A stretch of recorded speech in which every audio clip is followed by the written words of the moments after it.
the mistake that many of us make is that so long as I'm getting something Islamic, that's good.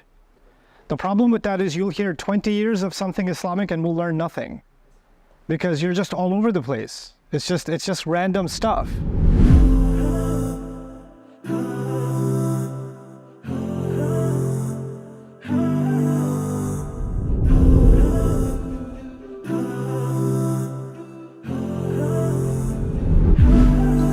How do we increase our attention span? Because in order to study Quran, Right. we need to study for some time.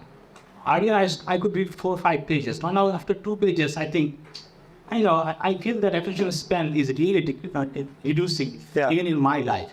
And for young generation, that is more prominent. So I would ask your your wisdom on how do we increase our attention span. Okay.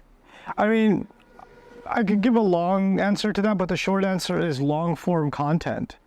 I think, okay, if you can't pay attention to reading too much, then at the very least start listening to longer materials. Like I know in my generation, the 1830s, when we were consuming Islamic materials, we were getting cassette tapes. That's how old I am. But you wouldn't get one cassette tape. You get a set of them and you'd listen to 40, 50 hours of something, right? So the Arabs here are used to listening to Sheikh al-Sha'rawi, for example, rahimahullah, and they've heard hundreds of hours of him. Like I grew up, in my young college years, I was listening to dozens and dozens and dozens, actually hundreds of hours of Dr. Asar Ahmed, for example, right? Or Dr. Jamal Badawi, for example. But now when I ask younger generations, how do you get your Islam? They just say YouTube. And YouTube is essentially short form or randomized content, right? It's an algorithm. So my first suggestion is systematic learning. Even if it's casual learning, it's continuous, right? It's a long series that you're consuming. So you decide what subject you want to learn and you kind of ignore all the other subjects.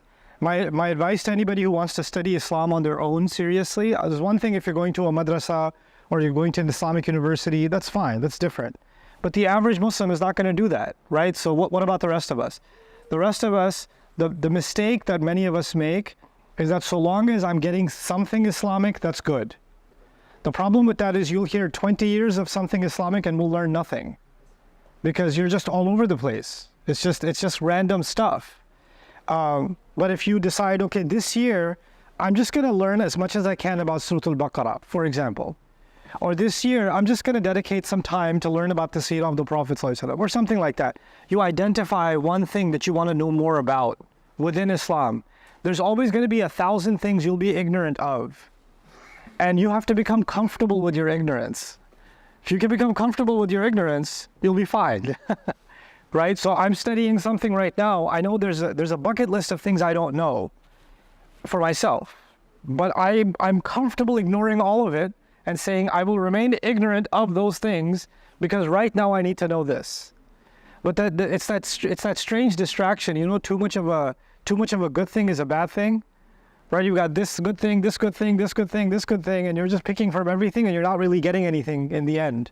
So that would be my advice for developing not just attention span, but also really educating yourself over time. Inshallah. Thank you. You're welcome.